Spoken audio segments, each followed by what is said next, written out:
नमस्कार विद्यार्थी मित्रांनो, इन्फिनिटी इंजिनिअरिंग अकॅडमीच्या यूट्यूब चॅनलवरती मी प्रमोद देशकरी आपणा सर्वांचं स्वागत करतो। मागच्या 6 ते 7 महिन्यामध्ये आपण इतके फॉर्म भरलेले आहेत, इतक्या परीक्षा दिलेल्या आहेत। शासनाला प्रत्येक वेळेस काही जणांनी 1000 रुपये आणि काही जणांनी 900 रुपये दिलेले आहेत, पण आता मात्र सिलेक्शन शिवाय आपल्याला पर्याय नाही। पण त्यातल्या त्यात जो पहिला टप्पा असतो सिलेक्शनला जाण्यासाठी तो म्हणजे सुरुवात असते फॉर्म फिलिंग पासून। आणि बऱ्याचशा विद्यार्थी मित्रांना वारंवार सांगून इतक्यांदा आपण सगळे सेशन्स करून गाइडन्स करून सुद्धा काही विद्यार्थ्यांच्या एकदम छोट्या छोट्या चुका ह्या होतात आणि नंतर त्रास होतो। तर विद्यार्थी मित्रांनो, TCS किंवा IBPS हेच एग्जाम घेणार आहेत याच्या पुढच्या सुद्धा, आणि त्यांचा पॅटर्न सुद्धा माहिती झालेला आहे आपल्याला की कुठे डॉक्युमेंट अपलोड करावे लागतात, कुठे डॉक्युमेंट अपलोड करावे लागत नाहीत, आणि त्या अनुषंगाने त्यांच्या स्टेप सुद्धा आता सारख्या झालेल्या आहेत, त्या तुम्हाला सुद्धा अंगवळणी पडलेल्या आहेत। बरोबर आहे, पण तरीही काही छोट्या छोट्या गोष्टी लक्षात घेण्यासारख्या असतात आणि प्रत्येक वेळेस प्रत्येक चुकातनं आपण काहीतरी शिकत असतो। आणि इवन दो आता TCS असेल, IBPS असेल, जे काही त्यांच्या फॉर्म फिलिंगचे जे काही डेटा आहे, ज्या URL वरनं ते फॉर्म फिलिंग करून घेतात, त्याच्यामध्ये सुद्धा त्यांनी आता अपडेट करायला सुरुवात केलेली आहे विद्यार्थ्यांना त्रास होऊ नये म्हणून। तरी आपण प्रत्येक स्टेप समजून घेऊया। वॉटर कन्झर्वेशन डिपार्टमेंट मृद व जलसंधारण अधिकारी या पदासाठीच्या ज्या जाहिराती आलेल्या आहेत त्याचे फॉर्म फिलिंगची लिंक सुरू झालेली आहे। 10 तारखेपर्यंत वेळ आहे, पण नेहमी जसं मी सांगतो की एकदम घाई करू नका आणि एकदम 11th आवरला जाऊ नका, तसंच आता सुद्धा मी सांगणार आहे थोडं शिस्तीत फॉर्म भरायचा, कुठलीही चूक करायची नाही। इथे आपल्याला सगळे डॉक्युमेंट अपलोड करायचे आहेत, त्याच्यामुळे तुम्ही एक फोल्डर तयार करायचंय डॉक्युमेंटचं, त्याला तसे नॉमेनक्लेचर द्यायचंय जेणेकरून तुम्हाला डाउनलोड करताना अपलोड करताना बिलकुल त्याच्यामध्ये प्रॉब्लेम जाणार नाही की बाबा रे विचारलंय एक डॉक्युमेंट आणि तुम्ही अपलोड चुकीने केलंय दुसरं। येते लक्षात? तर मृद व जलसंधारण विभागाच्या या भरतीसाठी फॉर्म फिलिंग मध्ये कुठल्या चुका करायच्या नाहीत, स्टेप वाईज प्रोसेस काय आहे आणि सगळ्यात महत्त्वाचं की कुठले डॉक्युमेंट आपल्याला अपलोड करायचे आहेत हे आपण सांगणार आहोत। शेवटपर्यंत व्हिडिओ बघायला बिलकुल विसरू नका। आमच्या चॅनलला सबस्क्राइब करा, तिकडे ती जी घंटी आहे ती घंटी वाजवा, म्हणजे तुम्हाला असेच अपडेट मिळत राहतील। सुरू करायचं मग? ओके, तर चला सुरू करूया। ओम नमो पासन बरोबर आहे। आता सुरुवात बघा, आता आपल्याला एवढी सवय झालेली आहे याची की हे सगळं बघितल्याबरोबर आपल्याला पटापट गोष्टी कळायला लागल्यात। ऍडव्हर्टाइजमेंट, डिटेल ऍडव्हर्टाइजमेंट तुम्ही बघू शकता। त्यांच्या लिंक वरनं जर गेला आपण फॉर्म फिलिंगच्या लिंक वरनं तर तुम्हाला लक्षात येईल। त्या लिंक वरनं गेलं तर जनरल लिंक वरनं इथे बघा ऍडव्हर्टाइजमेंट जर बघायची असेल तर इथे PDF दिलेली आहे। ऍडव्हर्टाइजमेंट आपण ऑलरेडी एलॅबोरेट केली आहे, एक्सप्लेन केली आहे, तरी तुम्हाला शंका असेल तर तुम्ही ते बघू शकता। त्याच्यामध्ये सगळ्या जनरल गाईडलाईन्स दिलेल्या आहेत, फॉर्म भरतानाच्या सुद्धा गाईडलाईन्स दिलेल्या आहेत, पण स्पेसिफिकली आपण या सेशन मध्ये तेच डिस्कस करणार आहोत। ठीक आहे, त्यानंतर तुम्हाला जर नवीन रजिस्ट्रेशन करायचं असेल तर इथे क्लिक करायचंय, आणि जर तुमचं ऑलरेडी रजिस्टर्ड झालेलं असेल आणि लॉग इन करायचं असेल तर इथे क्लिक करायचंय। आता याच्यामध्ये नेहमी आम्ही सांगतो की सुरुवातीला रजिस्ट्रेशन महत्वाचं आहे।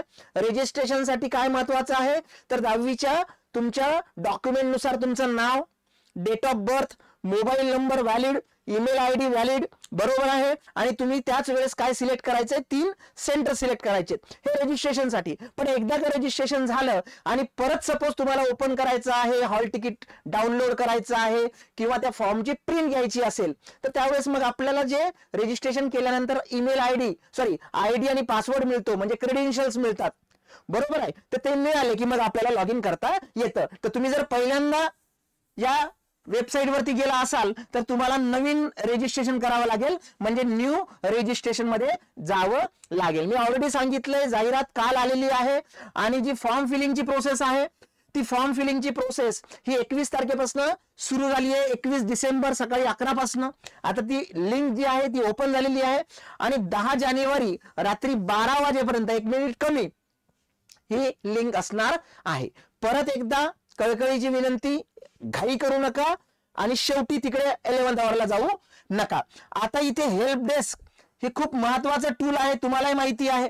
ओके, तर हेल्प डेस्क मध्ये त्यांनी काय केलेलं आहे, हेल्प डेस्क मध्ये स्पेसिफिकली त्यांनी एक कॉन्टॅक्ट नंबर दिलाय, हा मोबाईल नंबर दिलाय बघा, 9513437783। पण त्यांना त्रास देऊ नका उगाच, कारण बऱ्याच विद्यार्थ्यांचं म्हणणं ते उचलतच नाही सर, तुम्ही कधीही फोन लावला तर नाही उचलणार ते. तर त्यांनी सांगितलं सुद्धा आहे बाबा रे, आम्ही कुठे कधी काम करतो या हेल्प डेस्क साठी, तर सकाळी 10 वाजेपासून तर सायंकाळी 5 वाजेपर्यंत शासनाचं काम आहे. तुम्ही तिकडे जाणार आहात तर सकाळी 10 ते 5 मध्येच, तेही सोमवार ते शनिवार. त्यांनी हे सुद्धा सांगितले बाबा रे, आम्हाला 1:30 तर 2:30 1 तासाचं आम्हाला जेवावं लागतं, बरोबर आहे. तर तो सुद्धा त्यांचा लंच ब्रेक त्यांनी दिलेला आहे. म्हणजे एकदम शिस्तीत माहिती दिली त्यांनी. त्यांना त्रास देऊ नका, पण काही जर तुमचे प्रॉब्लेम्स असतील तर तुम्हाला त्याच्यावरती कॉल करावा लागेल. आता हे लक्षात घ्या की हे जे नंबर दिलेला आहे, ह्या नंबरवरती तुम्हाला टेक्निकल असिस्टंट साठीच ते नंबर दिलेला आहे. म्हणजे तुम्हाला फॉर्म फिल करताना काही प्रॉब्लेम येणार का, तुम्ही त्यांना जाहिरातीबद्दल किंवा अजून काहीतरी वेगळंच काहीतरी विचारत बसू नका. येते लक्षात. तर हेल्प डेस्क आहे ती, चांगल्या अर्थाने हेल्प डेस्क घ्या. ठीक आहे. मग आता हे झाल्यानंतर त्यांनी पहिलेच हात वर करून टाकलेले आहेत की बाबा रे, आम्ही तुमची माहिती घेतोय, तुमचे डॉक्युमेंट घेतोय, पण त्या माहितीचा जो उपयोग आहे तो कशासाठी करणार आहे, तर या गोष्टीसाठी आम्ही करणार आहे. कारण त्याच्यानुसारच ते पुढे जाऊ शकतात. कारण आपल्याला माहिती आहे प्रायव्हसी पॉलिसी आहे आपल्याकडे. तर तुमचं जे नाव आहे तर तुम्हाला संपर्क साधण्यासाठी वापरतील. तुमची जन्मतारीख, तुमच्या वयाची तपासणी, पात्रता तपासणीसाठी केल्या जाईल. मोबाईल तुम्हाला सगळे डिटेल्स SMS द्वारे ओके किंवा तुम्हाला कम्युनिकेट करण्यासाठी वापरले जाईल. आणि ईमेल ID जो आहे ते तुम्हाला जे ऍप्लिकेशन आहे त्याच्याशी रिलेटेड जे काही कम्युनिकेशन आहे याच्यासाठी वापरतील. त्यांनी हे स्पष्ट सांगितलेलं आहे, याच्यामध्ये जायची गरज नाही. पण काय आहे की प्रत्येक वेळेस तुम्हाला तिकडे क्लिक करावं लागेल. आता दुसरी महत्वाची गोष्ट, तुम्ही ज्या सिस्टीमवरनं, मोबाईलवरनं, डेस्कटॉपवरनं, ज्या पर्टिक्युलर लॅपटॉपवरनं हा फॉर्म भरणार असेल तर त्याच्यामध्ये टेक्निकल स्पेसिफिकेशन त्यांनी सांगितलंय मोझिला 94 ते 113 असलं पाहिजे किंवा गुगल क्रोम 88 ते 113 असलं पाहिजे. मायक्रोसॉफ्ट एज असेल तर 88 ते 113 ब्राउझर असलं पाहिजे आणि हेच वापरायचं. नाहीतर मग परत आपल्याला माहिती काय होऊ शकतं. आणि हे असतं जनरल. ठीक आहे. आता अँड्रॉइड मोबाईलवरनं जर असेल तर व्हर्जन 4 किंवा त्याच्यापेक्षा जास्त, आणि iOS असेल म्हणजे तुमचा आयफोन असेल तर व्हर्जन 9 किंवा त्याच्यापेक्षा जास्त, असं स्पष्ट त्यांनी दिलेलं आहे. जिथे लाल रंगाचा ऍस्ट्रिस दिलाय, स्टार दिलाय, ते सगळं कंपल्सरी आहे, भरणं आवश्यक आहे. काळजीपूर्वक सगळी जाहिरात वाचायची असं सांगितलंय त्यांनी. रजिस्ट्रेशनची प्रोसेस करा, त्यानंतर सक्सेसफुल रजिस्ट्रेशन झाल्यानंतर फॉर्म फिलिंगला सुरुवात करा. येते लक्षात. मग आता सगळ्यात महत्वाचं की रजिस्ट्रेशन करण्यासाठी तुम्हाला काय करावं लागणार आहे, पर्सनल डिटेल भरावं लागणार आहे. मी मला सांगितलं तुम्हाला, आणि हे नेहमी आता कॉमन आपल्याला सवय झाली, त्याच्यामुळे त्याच्यामध्ये जास्त वेळ सुद्धा गमावणार नाही आपण. कसं पाहिजे तर तुमच्या 10वीची जे मॅट्रिकची जी प्रमाणपत्र आहे किंवा मार्कशीट आहे त्याच्यानुसारच तुमचा फॉर्म इथे फिल करायची, तुमची माहिती द्यायची. श्री, सौ, डॉक्टर असलं काहीही लावायचं नाही, ते लावून घेतील. येते लक्षात. इथे म्हटलंय कॅन्डिडेट फर्स्ट नाव, फर्स्ट नेम, मिडल नेम आणि कॅन्डिडेट लास्ट नेम. आता सगळ्यात महत्वाचं आहे, त्यांनी लास्ट नेमला मराठीमध्ये म्हटलंय उमेदवाराचे आडनाव. त्याच्यामुळे सर मार्कशीट वरती असं काहीतरी आहे, म्हणजे समजा फॉर एक्झाम्पल सपोज देशकरी भीमराव प्रमोद, बरोबर आहे. मग अशा नावाने जर असेल तर ते इकडचं तिकडं सरनेम फर्स्ट वगैरे असेल तर इथे त्यांनी काय म्हटलंय की इथे बाबा पहिलं नाव, इथे मधलं म्हणजे वडिलांचं नाव, आणि इथे आडनाव म्हटलंय. त्याच्यानुसार फक्त स्पेलिंग व्यवस्थित महत्वाचं, म्हणजे त्याच्यानुसारच पाहिजे. येते लक्षात. म्हणजे तुमच्या पर्टिक्युलर नावामध्ये स्पेलिंग मिस्टेक नको. नाहीतर 10वीच्या मार्कशीट वरती काहीतरी वेगळं नाव आहे, स्पेलिंग आहे, आणि इथे काहीतरी वेगळं टाकलं. ह्या अर्थाने ते म्हणतात की as per that 10th marksheet. असं नाही की मार्कशीट मध्ये पहिलं सरनेम आहे तर सरनेम इकडे, इथे मेन्शन केले त्यांनी आडनाव इथे लिहायचं म्हणून. ठीक आहे. ओके. त्यानंतर नावात बदल झाला आहे का, महिला ज्यांचं लग्न झालेलं असेल त्यांना यस करायचंय. इथे यस केलं की नंतर ते सगळे तसे डॉक्युमेंट तुम्हाला मागतील. डेट ऑफ बर्थ टाकली, इथनं सिलेक्ट करायची, टाकली की ऑटोमॅटिक इथे जनरेट होतं तुमचं वय, आणि तुम्ही पात्र अपात्र त्याच्यावरनं समोर जाऊ शकता. हे रजिस्ट्रेशनसाठीची माहिती आहे. ओके. त्यानंतर तुम्हाला जेंडर लिहायचंय इथे, मेल फिमेल.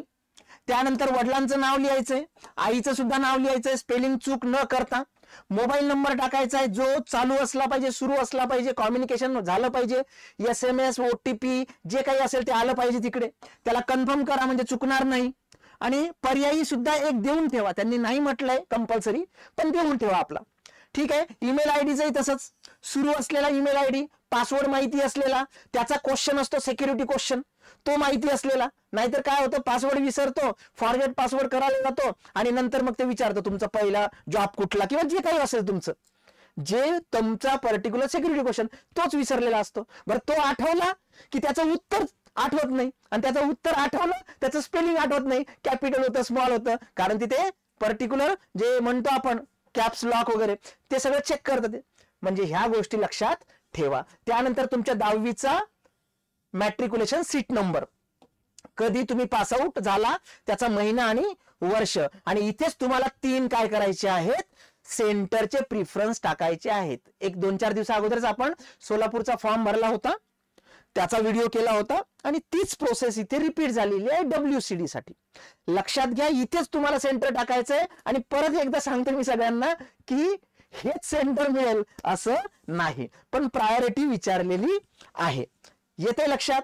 ह्या गोष्टी सगळ्या भरल्या की मग हे झालं तुमचं तयार काय रजिस्ट्रेशनसाठी. मग तुम्हाला डेफिनेटली तुम्ही मोबाईल नंबर टाकला तिकडे, तर इकडे तुम्हाला OTP जनरेट करता येतो. आणि इथे काय करायचं आहे की बाबा टिक करायचंय. का? कारण त्यांनी मी जे आता सांगितलं ना हेच असतील असं नाही, 3ही सेंटर तिथे मेन्शन केलेलं आहे बघा इथे की this preference is for the purpose of exam centres city only, does not get exam any candidate center as per their preference selected, then they will be provided nearby available test center as per the preference entered and request regular exam center change will not be entertained.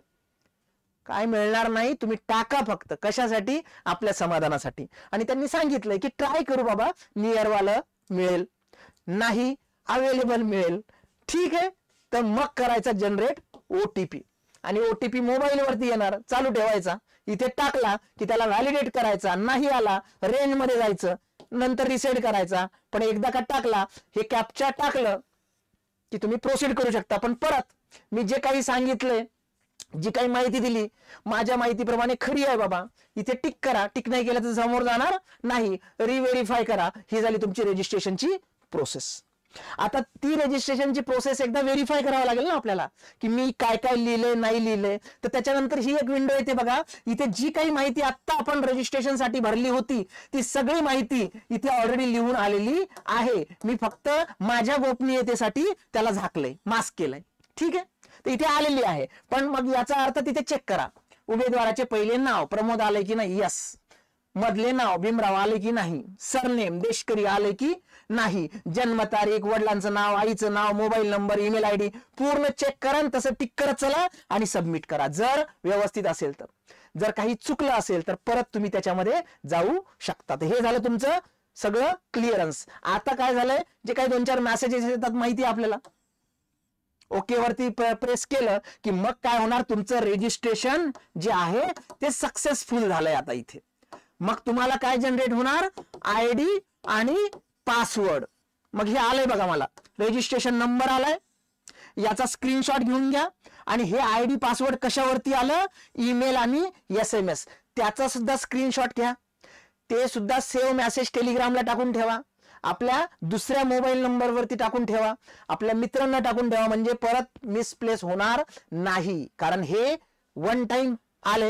हे close केलं की registration प्रोसेसला मी सुरुवात करतो. इथे काय झालंय, इथे तुमची रजिस्ट्रेशन प्रोसेस सुरू झालेली आहे. अभ्यास तर नक्कीच तुम्ही सुरू केला असेल. अभ्यास सुरू जर केला नसेल तर बेस्ट ऑफर आहे फक्त आणि फक्त 25 तारखेपर्यंत.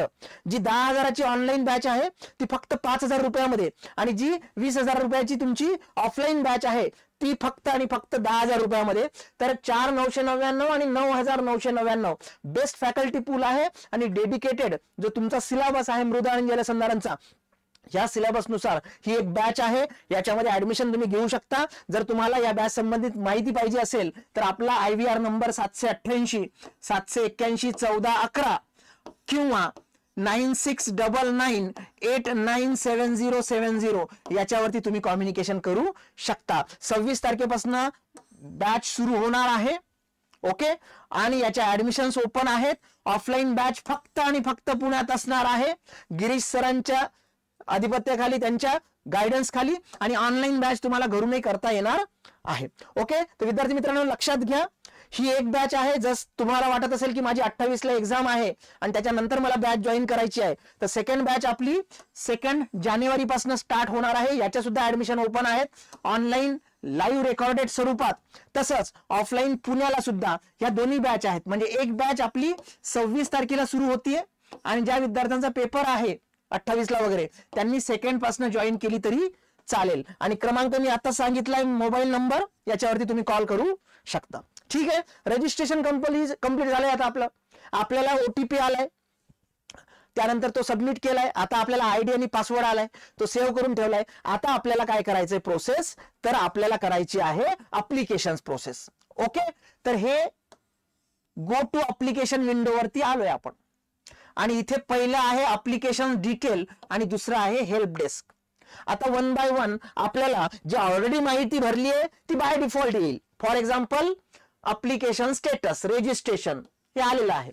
रजिस्ट्रेशन नंबर मग जो दाखवलाय तो, कॅन्डिडेट नेम हे ऑलरेडी येतं तिकडे, बरोबर आहे. डेट ऑफ बर्थ टाकली, जेंडर टाकले, mother name, father name, email ID हे सगळं टाकलं होतं. हे बाय डिफॉल्ट तिकडे आलेलं आहे. मी फक्त मास्किंग केलेलं त्याच्यावरती. येते लक्षात, कारण हे ऑलरेडी आपण रजिस्ट्रेशनला वापरले. आता आपण अप्लाय करतोय, येते लक्षात. आणि त्यानंतर टेस्ट प्रेफरन्स सुद्धा बघा, मी पुण्याला टाकलाय, साताऱ्याला टाकलाय आणि मुंबई सिटीला टाकलाय, ते येईल तिकडे. ठीक आहे, आता मला काय करायचं आहे, स्पेसिफिकली याची सेकंड प्रोसेस करायची आहे. मी जे काही माहिती टाकली होती ते ऑलरेडी याच्यामध्ये ऍप्लिकंट डिटेल मध्ये आलेले आहे. ओके, आता पर्सनल डिटेल्स आपण पूर्ण भरलेत आताच. आता नेक्स्ट स्टेपला जाऊ आपण. कशासाठी, तर तुमच्या पोस्ट डिटेल साठी जाऊ. पोस्ट डिटेल मध्ये सगळ्यात महत्वाचं की आपल्याला अप्लाय करण्याच्या अगोदरच आपण ऍडव्हर्टाइजमेंट वाचली, ह्याचं त्यांनी तिथे लिहूनच घेतलंय की before applying please go through the advertisement. अर्ज करण्यापूर्वी कृपया जाहिरात काळजीपूर्वक वाचा. आणि मी वाचली म्हटल्यानंतर टिक करणार. आता इथे पोस्ट निवडायची आहे मला, तो पदाची निवड. कारण काय आहे की मला माहिती आहे स्पेसिफिकली WCD मधल्या अजूनही वॅकन्सी असतात, पण इथे मला माहिती आहे की माझी पोस्ट काय आहे, वॉटर कन्झर्वेशन ऑफिसर, जी ग्रुप बी नॉन गॅझेटेड आहे आणि ज्याला मराठीमध्ये जलसंधारण अधिकारी गट ब अराजपत्रित म्हणतात. तेच पोस्ट आहे, ते मी सिलेक्ट करणार. ती सिलेक्ट केली की मी नेक्स्ट इन्फॉर्मेशन मध्ये जाणार, माझी ऍडिशनल इन्फॉर्मेशन. ओके, थांब रे बाबा, ये इकडे कोपऱ्याला, इथे उभा राहा. काय झालं याला, ठीक आहे, आला. ठीक आहे, ओके. तर हे सगळे डिटेल्स ऑलरेडी तिकडे आलेले होते. याच्यामध्ये स्पेसिफिकली सगळी माहिती मी टाकलेली होती. Okay, candidate details. आता टेस्ट सेंटर वगैरे मी टाकलेले होते ऑलरेडी. आता याच्यामध्ये ऍडिशनल डिटेल्स मला भरायचे आहेत. ऍडिशनल इन्फॉर्मेशन काय आहे, नॅशनॅलिटी यस करायचंय, नो केलं तर यू आर नॉट इलिजिबल म्हणते ते. Domicile certificate, birth certificate, school living issuing authority म्हणजेच अधिवास, जन्म दाखला, शाळा सोडण्याचा दाखला, या पर्टिक्युलर इन्फॉर्मेशनशी रिलेटेड आपल्याला तिथे माहिती भरायची आहे. ओके, महाराष्ट्राचा रहिवासी आहे, यस करायचंय. त्यानंतर जिथे तुम्ही यस कराल त्याची माहिती तुम्हाला मागेल. म्हणजे मी डोमेसाईल यस केलं की मग डोमेसाईल प्रमाणपत्र किंवा त्याच्याशी रिलेटेड जे आहे त्या दिवशीची तारीख, निर्गमित करण्याची तारीख म्हणजे डेट ऑफ इश्यू, त्यानंतर शाळा सोडल्याचा जन्म दाखला, domicile certificate, birth certificate, school living serial number, त्याचा सिरियल नंबर विचारलाय त्यांनी, इथे तारीख विचारली आहे आणि इथे सिरियल नंबर. आता एक लक्षात ठेवा, डोमेसाईल सर्टिफिकेट किंवा बर्थ सर्टिफिकेट किंवा स्कूल लिव्हिंग सर्टिफिकेटही चालतं, त्याची इश्युइंग डेट टाकायची आणि येथे 3 ठिकाणी पर्टिक्युलर चालतं. आणि इथे काय म्हटलंय, domicile certificate, birth certificate, school living certificate issuing authority, कुणी इश्यू केलं, त्याचा सिरियल नंबर काय होता आणि कधी इश्यू केलं, हे सगळं तुम्हाला याच्यामध्ये इनपुट द्यावं लागेल. त्यानंतर कॅटेगरी, कास्ट कॅटेगरीची माहिती टाकायची आहे मला. कॅन्डिडेट कास्ट कॅटेगरी, जे विद्यार्थी ओपन आहे ते अनरिझर्व टाकतील, पण जे रिझर्व आहे तर रिझर्वेशन कास्ट कॅटेगरीमध्ये मी जर गेलो तर मला सगळे डिटेल्स टाकावी लागतील. मला माहिती आहे की रिझर्वेशन कॅटेगरीमध्ये SC ST VJA तसंच NT BCD तसंच स्पेशल बॅकवर्ड क्लास किंवा अदर बॅकवर्ड क्लास किंवा इकॉनॉमिकली विकर सेक्शन किंवा अनरिझर्व. आता जे विद्यार्थी अनरिझर्व टाकतील त्यांना कुठलेही कास्टचे डॉक्युमेंट लागणार नाही.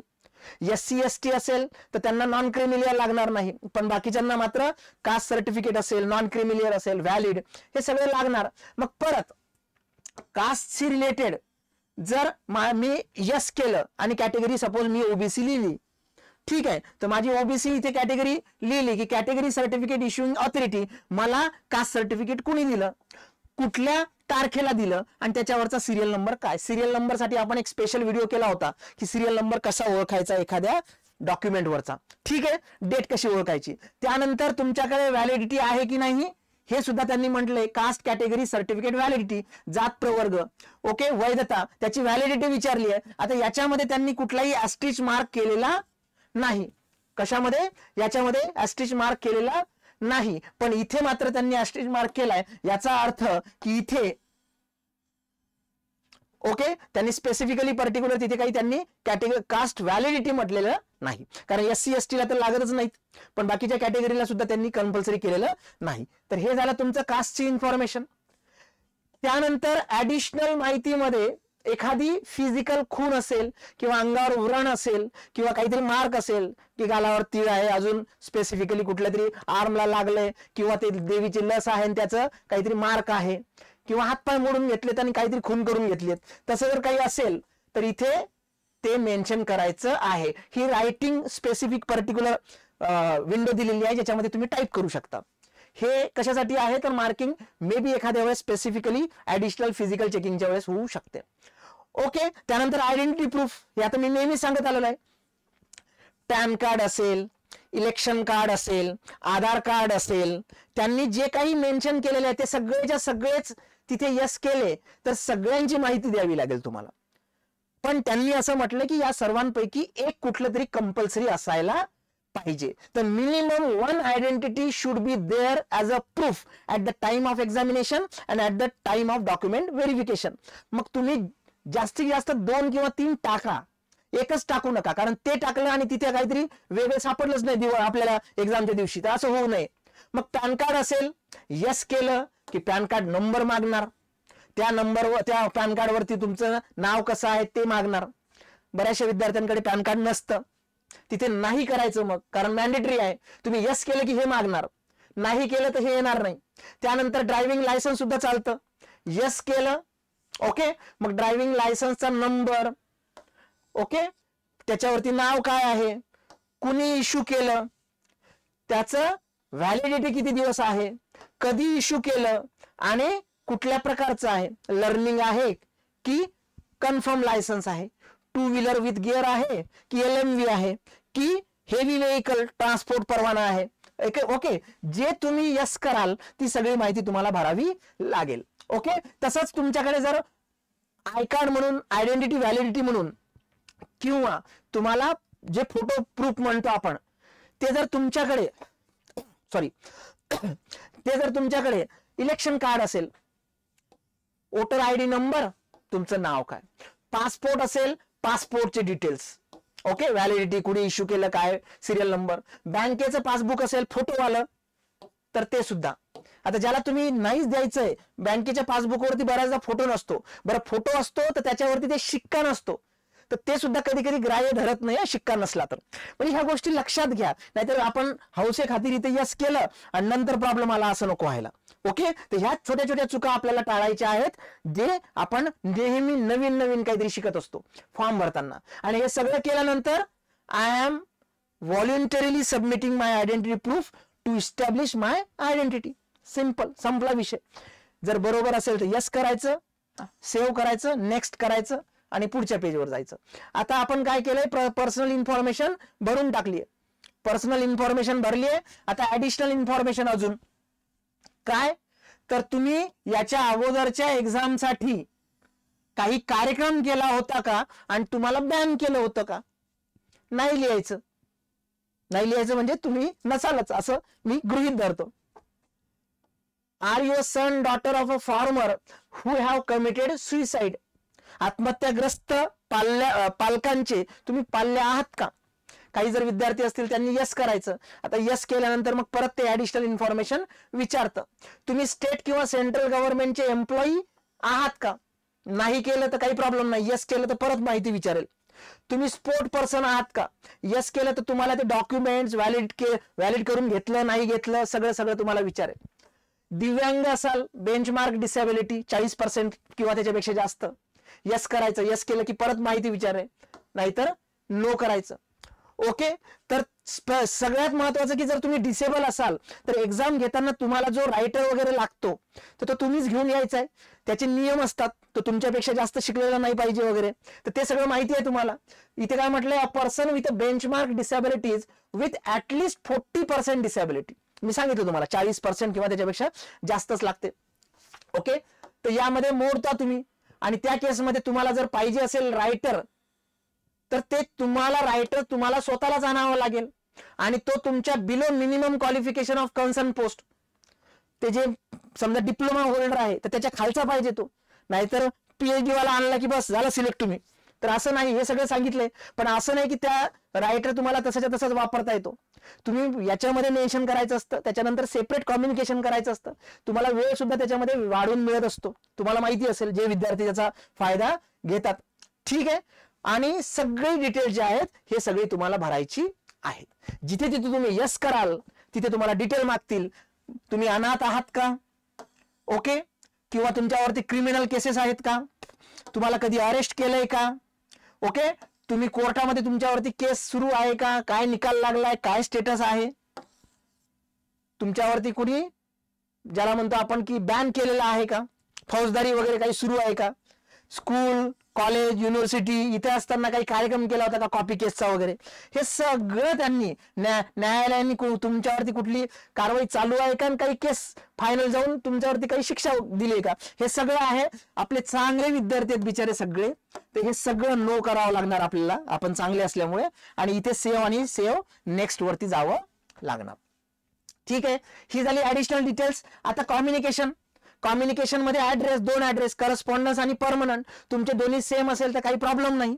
ओके. पण जर वेगवेगळे असेल तर पत्र व्यवहाराचा पत्ता म्हणजे करस्पॉन्डन्स ऍड्रेस वेगळा असेल तुमचा आणि परमनंट ऍड्रेस वेगळा असेल. पुण्यात जर आला असाल तुम्ही नागपूरवरनं अभ्यासाला, तर इथे करस्पॉन्डन्स साठी तुम्ही तुमचं प्रिफरन्स ठेवा. येते लक्षात? बऱ्याचशा विद्यार्थ्यांच्या डोक्यात असं असतं की इथे जे जिल्हा टाकतो आपण, होम डिस्ट्रिक्ट वगैरे, त्याच्यानुसार तुमचे सेंटर्स येतात. ओके. तर ते सहजासहजी आपण प्रिफरन्स तिकडे ऑलरेडी दिलेला आहे. मग याच्यामध्ये जिथे जिथे ऍड्रेस केले तेवढी तर माहिती पाहिजे. डिस्ट्रिक्ट माहिती पाहिजे, तालुका माहिती पाहिजे, पिनकोड सगळ्यात महत्वाचा तो तर पाहिजे. आणि तुमचा पत्र व्यवहाराचा आणि कायमचा पत्ता एकच असेल तर इथे फक्त एकदा टिक केलं की डायरेक्ट तिकडचं इकडे येतं. त्याच्यामुळे पर्सनल डिटेल झाले, ऍडिशनल डिटेल झाले, कम्युनिकेशन झाले. आता येऊया आपण क्वालिफिकेशन आणि एक्सपिरियन्स वरती. एक्सपिरियन्स तर या पोस्टसाठी लागत नाहीत, पण तुमचा असेल तर त्याच्यामध्ये काय मेन्शन केले ते आपण बघूया. ठीक आहे. मराठी भाषेचे ज्ञान आहे का नाही, यस करायचंय. Knowledge of Marathi language. Okay. ज्यांनी मराठीमध्ये लँग्वेजमध्ये परीक्षा दिलेल्या 10वी 12वीच्या त्यांना काही प्रॉब्लेम नाही. जे सीबीएसईचे ज्यांच्याकडे नव्हतं, संस्कृत होतं, हिंदी होतं, सेमी संस्कृत होतं, त्यांनी माहिती आपल्याला की एक सर्टिफिकेट आपल्याला द्यायचं असतं. ओके. इव्हन दो तुमचं ग्रेड आहे का, मार्किंग होती की सीजीपीए होता, ते सुद्धा तुम्हाला प्रॉपर वेनी तिथे टाकावा लागणार आहे. येते लक्षात? मग ह्या गोष्टी लक्षात घ्या. इथे त्यांनी मेन्शन केलेलं आहे बघा, ग्रेड किंवा सीजीपीएच्या बाबतीत गुणांच्या टक्केवारीतील रूपांतर संबंधित बोर्ड विद्यापीठ संस्थेने प्रमाणित केलेल्या प्रक्रियेवर आधारित असेल. सीजीपीए समतुल्य गुणामध्ये रूपांतरित करण्याची कोणतीही योजना नसल्याची पुष्टी कोणत्याही मंडळाने, विद्यापीठाने, संस्थेने केल्यास उमेदवाराच्या सीजीपीएला जास्तीत जास्त संभाव्य सीजीपीए, मॅक्सिमम सीजीपीए किती होता त्यांनी भागून आणि निकालाचा 100 ने गुणून समतुल्य इक्विव्हॅलंट केल्या जाईल. या भानगडीत न पडता आपल्या मार्कशीटच्या मागे दिलेलं असतं, फॉर्म्युला दिलेला असतो. ठीक आहे. त्यानंतर 10वीचे डिटेल्स, मंडळाचं नाव काय होतं? बरोबर आहे. मंडळाचं म्हणजे स्टेट बोर्ड होतं. शाळेचं नाव काय होतं? किती मार्क मिळाले? सीजीपीए होता, ग्रेड होता, काय होतं? किती प्राप्त गुण, किती पैकी आणि कुठल्या वर्षी, महिना. सिंपल. फक्त एवढं आहे की ग्रेडिंग असेल तर तुम्हाला त्याच्यानुसार ते टाकावं लागेल, कारण ग्रेडिंगवरनं तुम्हाला मार्क कॅल्क्युलेट करावे लागतील इथे, कारण मार्क सुद्धा विचारले त्यांनी. ठीक आहे. जसं 10वीचं आहे बघा, 10वी मध्ये त्यांनी स्पेसिफिकली इथे जेव्हा 10वीची माहिती विचारलेली आहे तर त्यावेळेस त्याच्यामध्ये कुठलाही ऍस्ट्रिच वगैरे इथे दिलेला नाही, इथे सुद्धा काही दिलेला नाही, सॉरी इथे. आता हे 12वीचं आहे सगळं डिटेल्स. तुम्ही जर 12वीची एक्झाम दिलेली नसेल, डिप्लोमाने डिग्री केलेली असेल तर इथे मायनस करूनही तुम्ही पुढे जाऊ शकता. पण जर दिलेली असेल तर इथे बोर्डाचं नाव, शाळेचं नाव, ग्रेड काय मिळाला होता तुम्हाला, किती गुण मिळाले होते तुम्हाला, किती पैकी मिळाले, कुठल्या वर्षी पास झालात. तसंच तुमचं डिप्लोमाचं, diploma in civil engineering drop down केलं की येतं इन्स्टिट्यूट, कुठल्या इन्स्टिट्यूट मधनं पास झालात, काय टक्केवारी होती, सीजीपीए होता, ग्रेड होता, किती मार्क मिळाले, किती पैकी मिळाले आणि कुठल्या वर्षी मिळाले. सिंपल प्लॅटफॉर्म आहे बघा, सगळ्यांमध्ये कॉमन आहे. 10वी 12वी डिप्लोमा डिग्री पोस्ट ग्रॅज्युएशन काय काय, बोर्डाचं नाव बरोबर आहे, तुम्ही कुठल्या कॉलेजमधनं किंवा स्कूलमधनं केलं, त्याच्यानंतर तुमचा ग्रेड कुठला होता, सीजीपीए कुठला होता, मार्किंग कुठली होती, किती मार्क मिळाले, किती पैकी मिळाले आणि कुठल्या वर्षी मिळाले. That's simple. तसंच इंजिनिअरिंगचं आहे बघा ग्रॅज्युएशन. तसंच पदवी कुठली घेतली, कुठल्या संस्थेतनं बाहेर पडला, कधी पडला, काय पर्टिक्युलर सिस्टीम होती, पर्सेंटेज ऑफ मार्क्स, सीजीपीए गुणांची काय टक्केवारी होती, किती मार्क मिळाले, किती पैकी मिळाले. ओके. आता तुम्ही जर फक्त डिप्लोमा केला असेल, फक्त डिप्लोमा केला असेल आणि डिप्लोमाच्या बेसवरती भरणार असाल तर इथे मायनस साईन आहे बघा, प्लस मायनस येतं, तर त्यांनी ते आपलं वरती त्याला घालवता येतं ज्यांनी फक्त डिप्लोमा केला असेल त्यांनी. तसंच पोस्ट ग्रॅज्युएशनचं सुद्धा इथे त्यांनी कशालाही मॅन्डेटरी केलेलं नाही. 10वी प्लस डिप्लोमावाले इलिजिबल आहे, 12वी प्लस डिग्रीवाले इलिजिबल आहेत. ठीक आहे. तसंच पोस्ट ग्रॅज्युएशन जर केलं असेल तर, नसेल केलं तर याला घालवायचं, मॅन्डेटरी नाही आहे. आता एक्सपिरियन्स डिटेल, एक्सपिरियन्स नसेल तर परत तेच सांगतोय मी, इथे क्लिक करून बघायचं सिरियल नंबर, जर असेल एक्सपिरियन्स त्याचा काही फायदा इथे काही मेन्शन केलेलं नाही त्यांनी.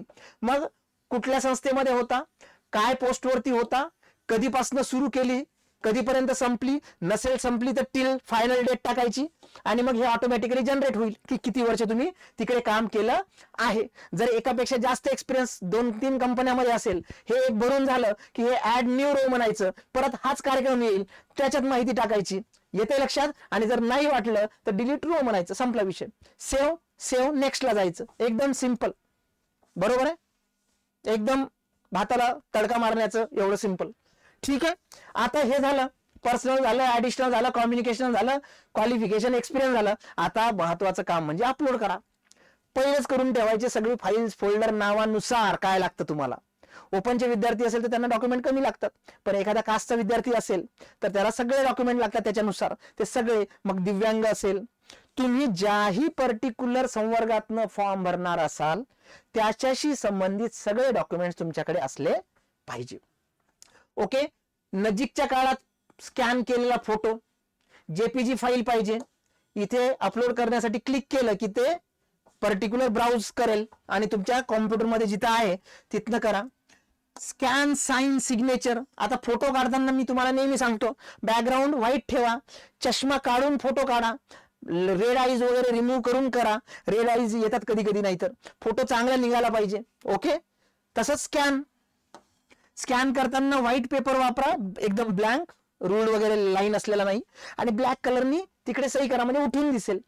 बरोबर आहे. Click here to upload. Photo upload केला, फोटो केला, सही असलेला फोटो केला, 10वीचं सर्टिफिकेट केलं, प्रमाणपत्र म्हटलंय, गुणपत्र नाही, गुणपत्रिका नाही, प्रमाणपत्र म्हणजेच काय तर तुमचं सर्टिफिकेट, बोर्ड सर्टिफिकेट हे केलं समजा.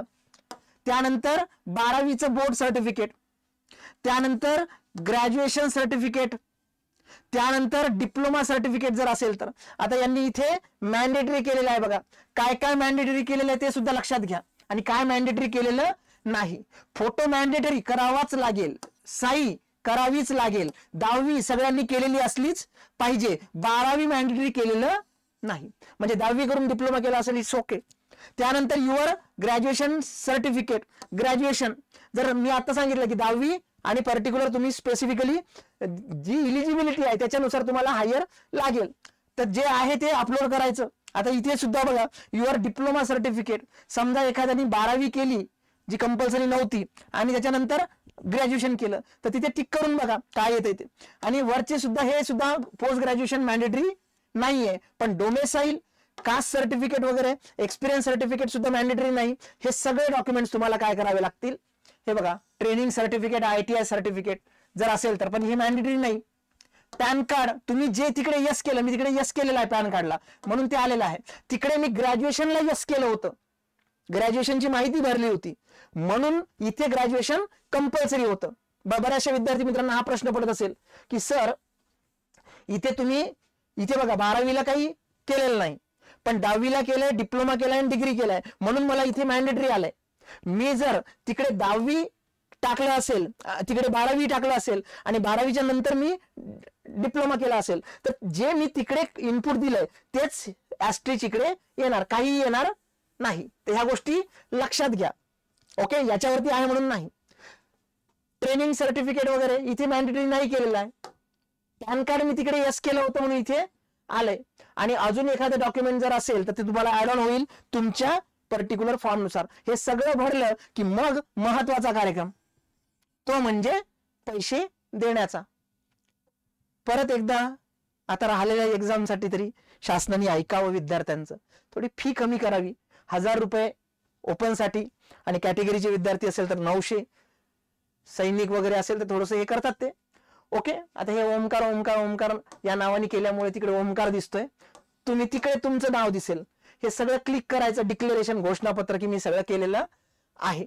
येते लक्षात? या सगळ्यांना ऍग्री मान्य केलं मग हा कॅप्चा टाकायचा, प्रिव्ह्यू एकदा बघून घ्यायचा आणि नंतर सबमिट करायचं. कारण एकदा सबमिट केलं की गेलं गेलं गेलं गेलं, मग परत माघारी नाही, खूप त्रास होतो मग. येते लक्षात? सबमिट केल्यानंतर चुकीचं जर काही झालं तर. आणि नंतर मग काय होतं, नंतर स्पेसिफिकली आपल्या पर्टिक्युलर पेमेंट गेटवेवरती ते जातं. ओके, तर हे सगळे जे आहेत हे याच्यावरनं तुम्ही पेमेंट करू शकता. पण आम्ही जसं सांगतो एकतर क्रेडिट कार्ड किंवा डेबिट कार्ड किंवा नेट बँकिंग याच्यावरनच करा. UPI असेल, फोन पे वगैरे काय जे काय असेल, QR असेल, गुगल पे असेल, याच्यावरनं करू नका, नाहीतर प्रॉब्लेम येतात. ओके विद्यार्थी मित्रांनो, स्टेप सेम आता आपल्याला पाठ झालेले आहेत. मागच्या कितीतरी दिवसापासून आपण फॉर्म भरतोय, एकतर TCS चा भरतोय किंवा IBPS चा भरतोय. त्याच्यामुळे इथे हे गोष्ट लक्षात घ्या की इथे डॉक्युमेंट अपलोड करावे लागतात. त्या दुसऱ्या कंपनीने जर घेतली तर तिथे अपलोड करावे लागत नाही, पण काही हरकत नाही. स्पेसिफिकली TCS ला आपल्याला सगळे अपलोड करावे लागतात. आता याच्यामध्ये एक गोष्ट लक्षात घ्या की तुम्ही तुमच्या पर्टिक्युलर कास्ट कॅटेगरीशी रिलेटेड सगळे डॉक्युमेंट्स पहिलेच काढून घ्या. पहिले काढून घ्या म्हणजे समोर ठेवा. त्याच्यातले काय काय डॉक्युमेंट आणि काय इन्फॉर्मेशन द्यावी लागते झेरॉक्स वरती हायलाइट करून ठेवा की हे मला लागणार आहे. म्हणजे चुकून बाबा नंबर चुकला सर, सिरियल नंबर चुकला सर, तिथे लिहिताना काहीतरी वेगळंच लिहिलं सर, डिग्रीचं प्रमाणपत्र होतं तिथे मी डिप्लोमाचं अपलोड झालंय सर चुकून. ह्या गोष्टी होतात, नजर चुकीने होतात कधी कधी. आणि किती मास्टर असला की छोट्या सिली मिस्टेक्स होतात बघा. येते लक्षात? म्हणून मग स्पेसिफिकली आपल्याला काळजी घ्यावी लागणार आहे, एकदम शांत. आणि सहजासहजी तुम्ही जर मित्रमंडळी दोघा जणांनी मिळून फॉर्म भरला तर एखादी गोष्ट एकाच्या लक्षात आली नाही तर ती गोष्ट दुसऱ्याच्या लक्षात येऊ शकते. तर या पद्धतीने फॉर्म भरायचा विद्यार्थी मित्रांनो. याच्यामध्ये काहीही तुम्हाला प्रॉब्लेम असेल, काही तुमच्या अजूनही काही वेगळे प्रश्न असतील तर ते कमेंट सेक्शन मध्ये टाका. आमच्या IVR क्रमांक 788 781 14 11 याच्यावरती कॉन्टॅक्ट करा. नक्की तुमच्या प्रत्येक प्रश्नाचं उत्तर आम्ही देऊ. 670 जागा water conservation department, best opportunity आहे. ZP झालेला आहे, आता PWD चा विषय संपलेला आहे, नगर परिषद झालेला आहे, पनवेल संपलंय, PCMC संपलंय, PMC परत येणार आहे. पण आता एक गोष्ट महत्वाची लक्षात घेण्यासारखी आहे. कितीतरी विद्यार्थी तुम्ही जागा जर काउंट केल्या ह्या सगळ्या तर तुम्हाला लक्षात येईल की ह्या जागा मध्ये तेवढे विद्यार्थी फिक्स झालेत.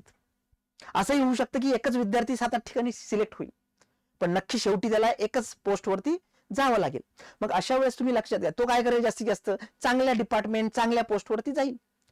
पण याचा अर्थ बाकीच्या जागा त्या आहेत, पण इथून पुढे येणाऱ्या जागा आता कमी कमी होत चालल्यात. मग राहिलेल्या जागांमध्ये आपल्याला सोल्युशन शिवाय पर्याय नाही. ख्रिसमस पर्यंत 25 डिसेंबर पर्यंतच ऑफर आहे. त्याच्यानंतर डेफिनेटली ही जी पर्टिक्युलर ज्याला म्हणतो आपण स्पेसिफिकली बॅच आहे, ही बॅच एक्सटेंड होणार आहे, ही फी एक्सटेंड होणार आहे. त्याच्यामुळे लक्षात घ्या की ऑफर बस 25 तारखेपर्यंत आहे. 26 तारखेला एक बॅच सुरू होणार आहे आणि 2 तारखेला एक बॅच सुरू होणार आहे. पुण्याला ऑफलाईन असणार आहे, ऑनलाईन तुम्ही घरूनही करू शकता. तुम्हाला कुठलीही माहिती पाहिजे असेल तर तुम्ही घेऊ शकता 26 तारखेला. आणि तसंच 2 तारखेला सुद्धा एक बॅच सुरू होणार आहे. बेस्ट अनुभवी व तज्ञ शिक्षक मंडळी आहे. पुस्तकं जर पाहायची असेल तुम्हाला, जर तुम्हाला स्पेसिफिकली बुक स्टडी मटेरियल पाहिजे असेल तर एक संपूर्ण मार्गदर्शक डेडिकेटेड मृद व सर्वसाधारण भरतीसाठी, ज्याच्यामध्ये नॉन टेक्निकल 1000 पेक्षा जास्त प्रश्न आणि टेक्निकल ज्याच्यामध्ये स्पेसिफिकली तुमचे सगळे जे विषय आहेत हे सगळे विषय याच्यामध्ये कव्हर होतात. मग तुमचे ज्या पर्टिक्युलर पोस्टसाठी लागतं तर डेफिनेटली WCD साठी आहे. हे एक पुस्तक आहे बघा, हे पुस्तक MCQ पुस्तक आहे, क्वेश्चन बँक आहे. त्याच्यामध्ये लक्षात घ्या 3000 पेक्षा जास्त तुम्हाला इथे पर्टिक्युलर क्वेश्चन सॉल्व्ह करता येणार आहे, त्याचे आन्सर सुद्धा असणार आहे. आणि आता लेटेस्ट ट्रेंड मध्ये सगळ्यात बेस्ट सेलर बुक इन्फिनिटी अकॅडमीचं ते म्हणजे 10,000+ MCQ. एक बेस्ट बुक आहे. तुम्ही कुठलीही एक्झामिनेशन घ्या, 2013 पासून 2023 पर्यंतच्या ज्या काही एक्झामिनेशन झाले आहेत ते सगळे प्रश्न याच्यामध्ये समाविष्ट आहे. TCS असेल, IBPS असेल, टेक्निकल, नॉन टेक्निकल, खूप चांगलं पुस्तक आहे आणि एकाच पुस्तकामध्ये सगळं तुमचं कव्हर होते. Formula sheet, definition sheet best product आहे, तुम्ही घेऊ शकता. आमच्या dream path infinity academy, ground floor, Mankarwada, Patra Maruti चौक, नारायणपेठ, पुणे येथे. ओके. आणि हे सगळे प्रॉडक्ट तुम्ही याच्यामध्ये घेऊ शकता. आमच्या चॅनलला सबस्क्राईब करा, तिकडे घंटी आहे ती घंटी वाजवा, म्हणजे असेच अपडेट तुमच्याकडे येत राहील. ठीक आहे. आणि thank you for 1,80,000 subscriber for this one. हे सगळे प्लॅटफॉर्म आहेत, नंबर मी तुम्हाला ऑलरेडी सांगितला या नंबरवरती आणि या डिजिटल प्लॅटफॉर्मवरती आम्हाला फॉलो करा. विद्यार्थी मित्रांनो, हे सेशन जर तुम्हाला इन्फॉर्मेटिव्ह वाटलं असेल तर तुमच्या 5 मित्रांना पाठवा. आणि जर नसेल वाटलं, इन्फॉर्मेटिव्ह वाटलं असेल की हे नेहमीच आहे, नेहमीच आम्ही फॉर्म भरतो, काही हरकत नाही, तुम्ही सबस्क्राईब केलेलंच आहे. ओके. आणि युट्यूबच्या अल्गोरिदम प्रमाणे फक्त लाईक बटन प्रेस करा आणि आमच्या चॅनलला परत एकदा दुसऱ्या डिव्हाइसवरनं सुद्धा सबस्क्राईब करा. Thank you very much.